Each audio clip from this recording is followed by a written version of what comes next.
कि ऐसे वाले रोग से, ऐसे वाले लालच से बचो, बचो। ऐसे तुम्हें ऐसा नहीं होना चाहिए कि तुम सोचो कि चलो धन कमाना तो कोई बुरी चीज नहीं है ना।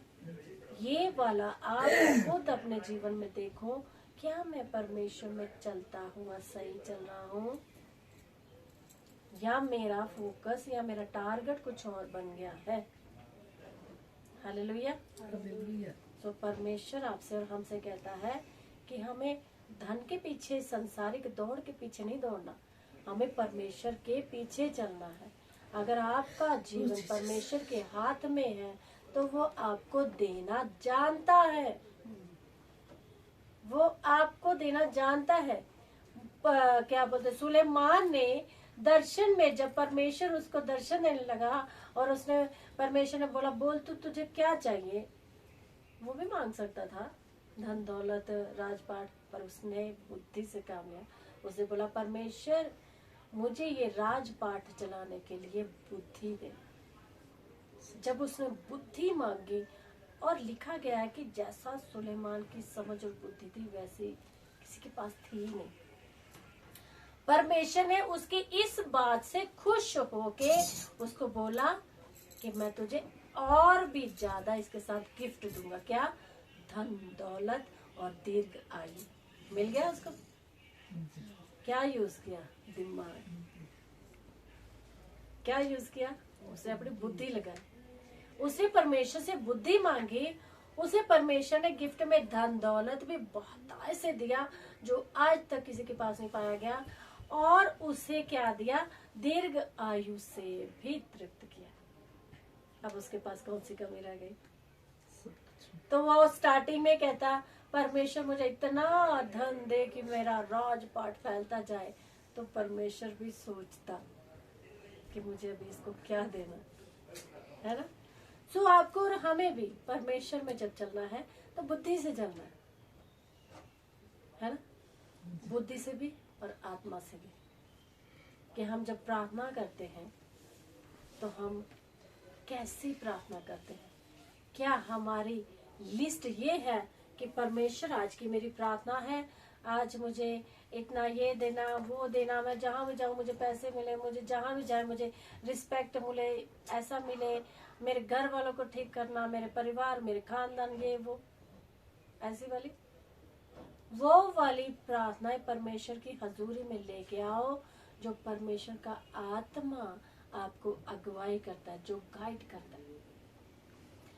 अगर हम किसी के लिए प्रार्थना करें, किसी की बीमार के लिए, किसी परेशानी के लिए, उस प्रार्थना को हम एक दिन करके छोड़ ना दें। उस प्रार्थना को आपको और हमें, अगर हम अपने जीवन की उन्नति के लिए कर रहे हैं, हम अपने कलीसिया की उन्नति के लिए कर रहे हैं, हम अपने परमेश्वर से भवन मांग रहे हैं, उस प्रार्थना को 1-2 दिन करके छोड़ ना दें। क्यों? क्योंकि जितने टाइम हम बैठे, हम परमेश्वर की हजूरी में उन प्रार्थना को लगातार लेके आए, लगातार रोज, हर रोज, जब तक परमेश्वर वो आशीष और बरकत आपके जीवन में ले नहीं आता। हालेलुया। आइए मेरे साथ निकालेंगे मत्ती की किताब 6 अध्याय 33 वचन पढ़ेंगे हम। मत्ती 6 अध्याय उसका 33 वचन। इसलिए पहले तुम परमेश्वर के राज्य और उसके धर्म की खोज करो तो ये सब वस्तुएं भी तुम्हें मिल जाएंगी। हालेलुया। परमेश्वर कहता है अगर तुम जिंदगी में कुछ हासिल करना चाहते हो, तुम अपनी जिंदगी में अपने बुरे दिनों को नहीं अच्छे दिनों को देखना चाहते हो, अमीर होना चाहते हो, सुख के दिन निकालना चाहते हो, तो क्या करो? स्वर्ग के राज्य की खोज करो। स्वर्ग के राज्य की खोज करो। स्वर्ग के राज्य की खोज कैसे करेगा? कैसे? स्वर्ग की राज्य हम खोज करते हैं। आज अगर आप और हम परमेश्वर की हजूरी में बैठे हैं तो क्या हम एक दूसरे को खुश करने के लिए आए? क्या करना है? हम परमेश्वर की खोज में आए हैं। जब हम प्रार्थना करते हम परमेश्वर की खोज करते, जब हम वचन पढ़ते, परमेश्वर का वचन कहता है मैंने अपने नाम से ज्यादा, परमेश्वर ने क्या कहा? परमेश्वर मैंने अपने नाम से ज्यादा वचन को महत्व दिया। अगर वचन आपके और हमारे जीवन में है, अगर वचन को हम महत्व दे रहे तो इसका मतलब हम परमेश्वर की खोज कर रहे हैं। उसकी खोज करना मुश्किल नहीं है।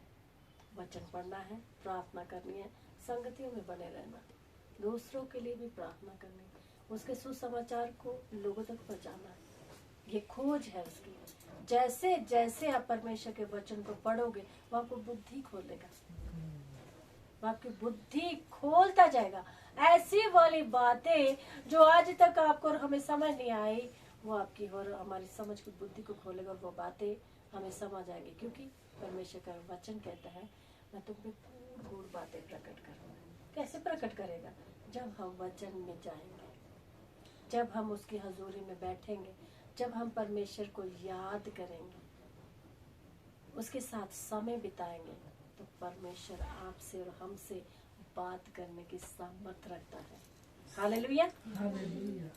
लूका की किताब 12 अध्याय उसका 33 और 34 वचन कुछ कहता है।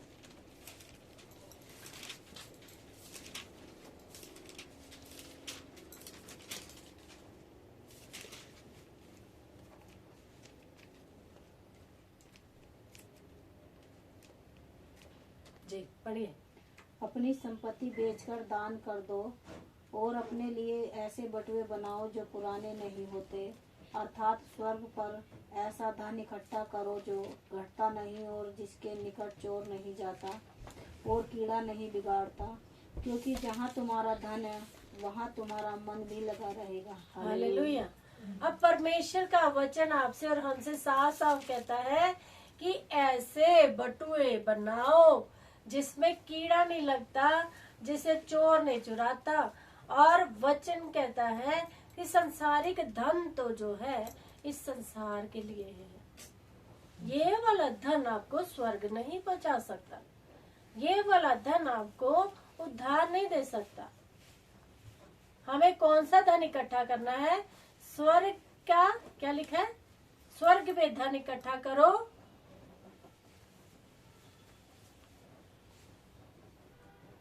क्या लिखा है?